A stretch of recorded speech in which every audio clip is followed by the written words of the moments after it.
Hello, and now we will start the third part of our discussion about functions, and we will answer 3 more questions with the help of ChatGPT. So the first one is, how do you add documentation to a Python function, and why is this important?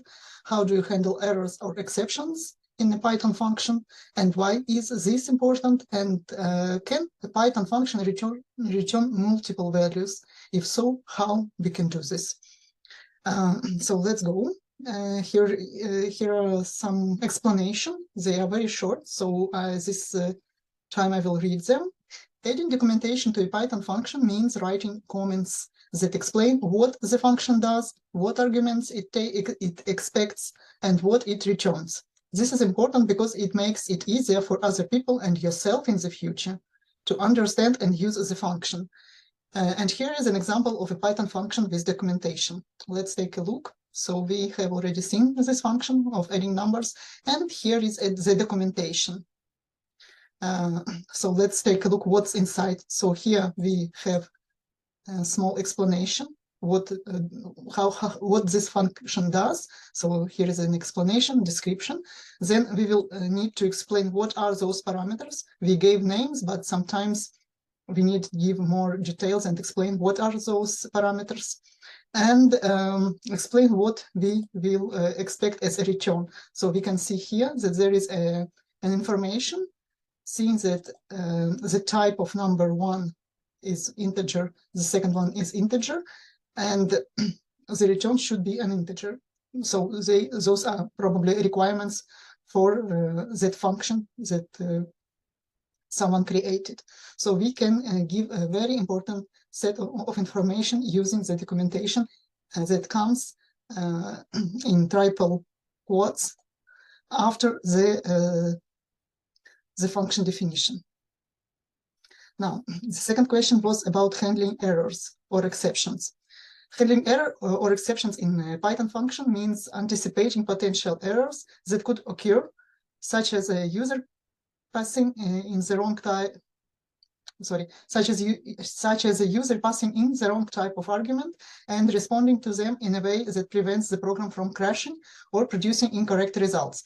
And we have seen already this in our previous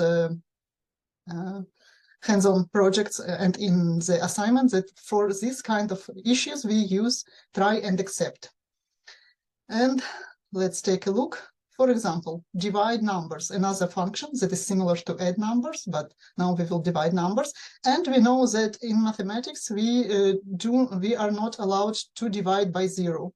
So we need to think about what will happen if user will give us 0. And in programming, we have a special error that is called ZeroDivisionError. So our exception can try to obtain the result by dividing two numbers, but if this will not be possible because of the second number being 0, we will give this information to our user.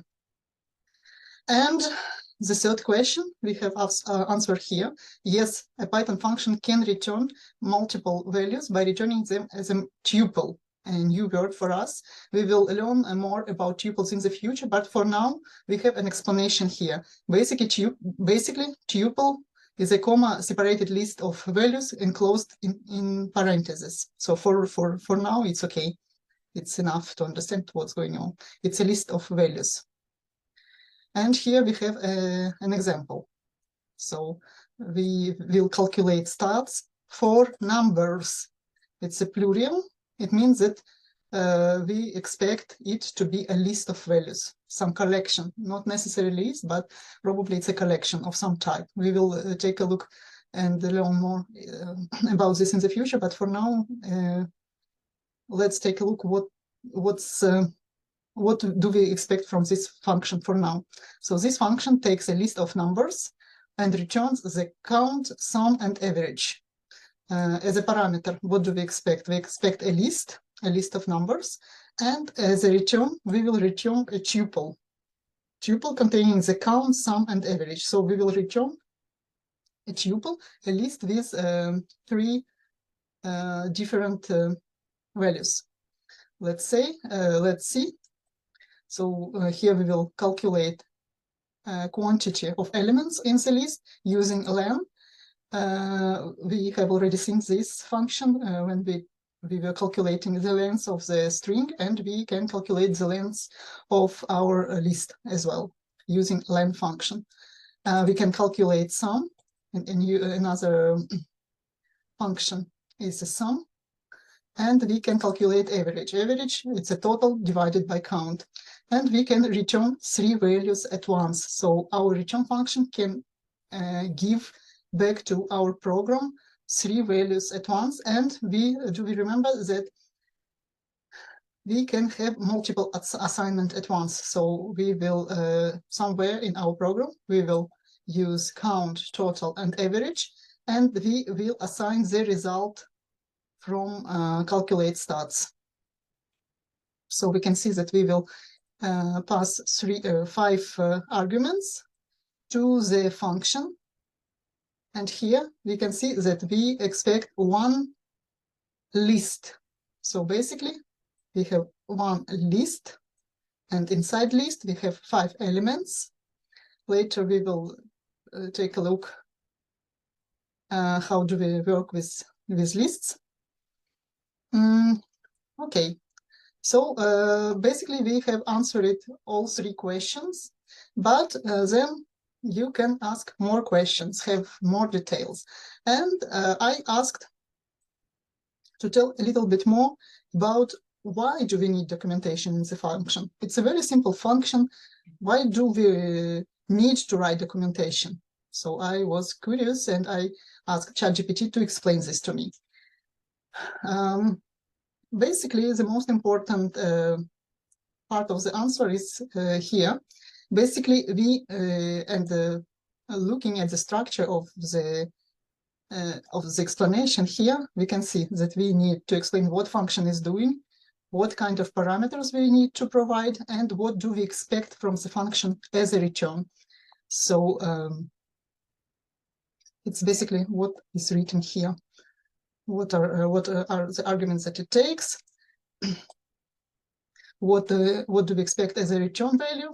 What is the type of the parameters and of the return value? And we can describe more in those functions. Maybe in the future we will talk a little bit more about what can we provide in the documentation. For now, we are working with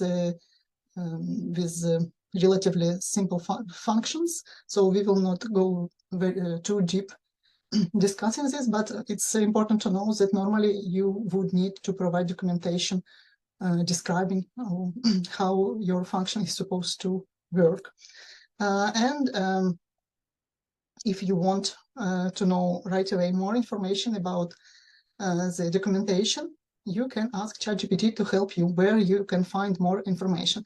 And for sure, almost all the questions that you have, you can find your answers reading through documentation. It's more technical, so if you want to try, you can go there and read documentation. But if you have some difficulties to understand, you can copy the parts of documentation that you are interested to learn about and give it to ChatGPT and ask for more simple explanation of those topics. Here you can find other suggestions. So if you want to learn more about documentation, you can check these links. And I have already told you about docstrings. So how is documentation related to docstrings? So maybe someone among you remember this name, docstring. So I ask this question here. So I'm trying to put myself in your shoes and think what kind of questions you can have now. So, and if you will read through, the explanation is here. Docstrings are a way of documenting Python code using a string literal, which is placed at the beginning of a module, class, or function definition. Docstrings are enclosed in triple quotes and can span multiple lines. In Python, docstrings are considered part of the documentation for a module. and can be accessed using the built-in help.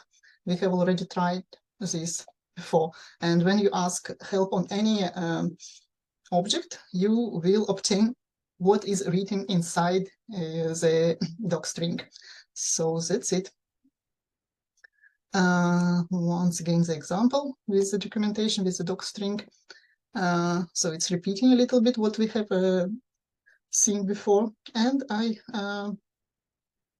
asked the confirmation about if I understood correctly, if it's the same thing that we will see in the help function. Yes, ChatGPT confirmed this information, gave me some examples, what we will see as an output when we ask help on some function. And then I decide to ask more details to re-explain with more examples what would I expect or how does it work a return with multiple values. So if you are interested to have more details, you can ask more and more details on this topic. And I found an interesting example here. For example, you can you can create a function to get information of your client, for example, and the client can have different pieces of information inside. So you can have name, age, or something else. For now, it's enough, but you can see that get name and age will return name and age, and then we can assign it somewhere else in our program. Here is a very detailed information what's going on. So if you want to read through, please pause the video and read. And the function normally, the main idea is to do only one thing. So your function needs to be simple. And I challenged this explanation to ChatGPT, how it's coherent or not coherent. The fact that we will have multiple outputs, well, it's one output with multiple values, and the fact that function normally is supposed to do only one task. And ChatGPT answered that while it's correct to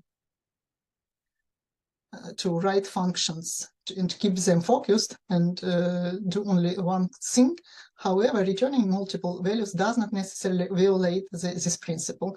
And here is very detailed information why it's okay to return multiple values, even if the function is doing only one thing. And to conclude, I asked to summarize everything that we talked about. As I said, ChatGPT is a perfect tool to summarize something. So if you want to go through all the topics discussed in this video, discussing 3 questions, you can read through this summary that ChatGPT created for us. And to have more complete understanding, I asked ChatGPT to act as a teacher once again and give me some challenges. So these challenges that I received from ChatGPT, and I invite you to go through these challenges. So you can try to create a function that will take 2 numbers as an input and return their sum, and so on, so on. So you have 10 examples. Try to do it. Try to check if you have understanding of how do you create functions. For now, that's it.